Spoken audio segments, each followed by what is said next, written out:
Hello, beautiful people. My name is Athol. Let's jump into it. And obviously, yesterday I had no video. I had a med appointment in town that I had to make some travel to, then out to dinner with Jennifer, doing all the things and some shopping in the fancy stores. And then this morning is Saturday, and we have this whole grocery shopping epic routine of going to 10 different places and farmers markets and whatnot. So I will get to the what do we do about anxiety video tomorrow, because it's going to be a little more in depth and it's going to take some scripting. But I want to touch on today is just why there is that difference between men and women. Why are women traditionally more anxious than guys are? And the answer to that, I think, is really, really simple. It's that it's just hardwired into our DNA. You have to remember that we are sort of created and adapted for an environment that was far more dangerous and unpredictable, unsafe than the one we live in. If you just think back 10, 20, 30,000 years ago, back before the time before writing, the world was hostile and dangerous. I mean, we don't go to bed today worrying about wild animals breaking into camp and attacking us in our sleep. We don't worry about neighboring tribes coming over the hill and having to fight in hand-to-hand combat to make sure we are safe. So because women are physically weaker, smaller than men are, that physical threat, just the pure physical dangers of the world are greater to them. So there is this higher degree of anxiety of making sure they don't get into a situation that is dangerous.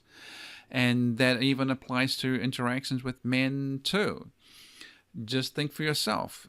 Take for example, my wife is 5 foot tall and she weighs about 80 pounds less than I do, and I am 6 foot tall. So just our size difference. I'm much physically bigger than her. If I was dangerous, if I was hostile, I would be far more of a physical threat to her. It's almost like the same, and I think this is something guys just never really get, just that size differential thing. I mean, probably the best way to imagine it is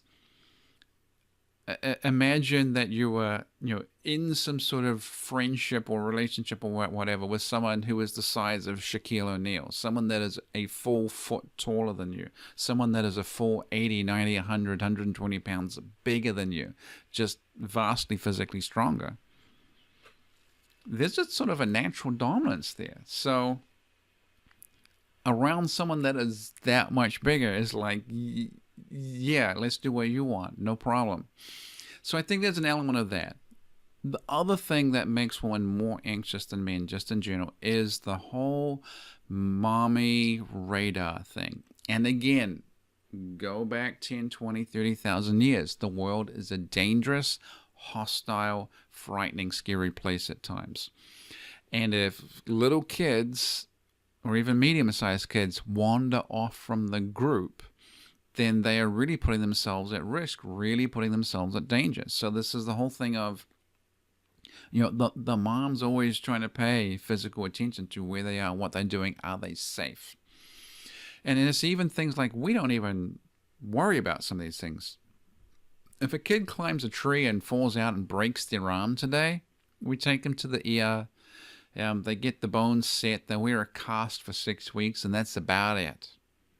They whine, they complain. 10, 20,000 years ago, kid climbs a tree, falls out, breaks their arm. Well, it's kind of game over. You're crippled forever. You completely change your life. So this is why there's this sort of hard wiring of making sure everyone is safe and secure.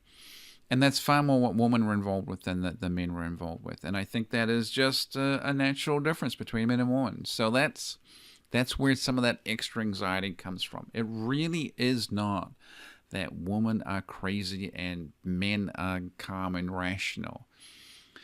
It's completely rational to be anxious and to be wired for anxiety if the world is a dangerous, hostile place and your kids might get eaten by wolves or fall out of trees and cripple themselves forever.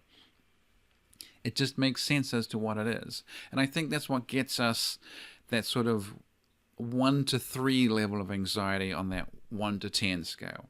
we all need some degree of anxiety. The rest of it is all these bad experiences we're having from relationships and interactions with other people. So that is about it for today. I'm going to stop it here. I'm going to go watch the Champions League. And I will be back tomorrow, and we can do that what to actually do about anxiety video. So catch you later.